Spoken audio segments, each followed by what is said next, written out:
Welcome to the East River Ferry podcast tour, brought to you by the Historic Preservation Program at Columbia University. The stretch of the East River, from Brooklyn Heights to South Williamsburg, encompasses a vast area of Brooklyn's waterfront including Dumbo, Vinegar Hill, and the Brooklyn Navy Yard. The enclave of late 19th and early 20th century factory buildings located along the waterfront between the two iconic bridges is the neighborhood known today as Dumbo. Dumbo is an acronym for Down Under the Manhattan Bridge Overpass. This historic industrial area was home to some of the city's largest dry goods companies, such as Gare Paper and Arbuckle Brothers Candy. In the 1970s, many of the industries began moving out of the area, and the neighborhood began transforming into a residential artist hub, driven by low rents and loft spaces.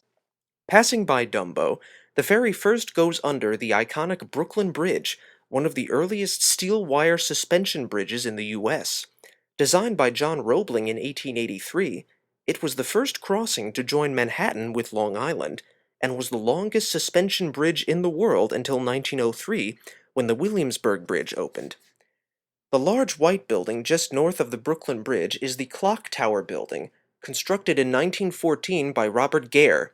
At the time of its completion, it was believed to be the tallest building in the world to be made of reinforced concrete. The next river crossing is the Manhattan Bridge from 1909.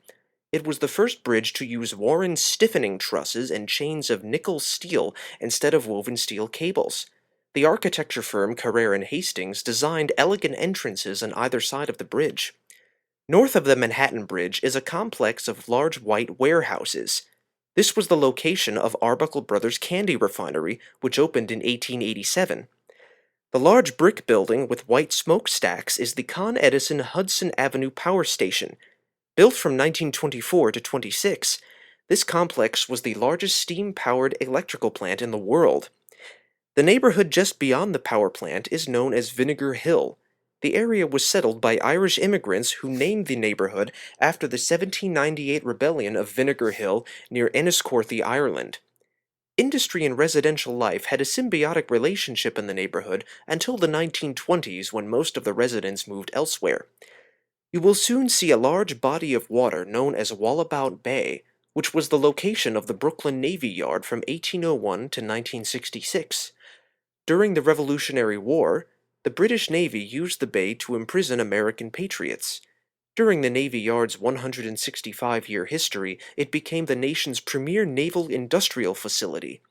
Today, the yard is owned by the City of New York and is home to the greatest concentration of manufacturing and green businesses in the city. After the next stop, when the ferry resumes its journey upriver, you may play the next podcast.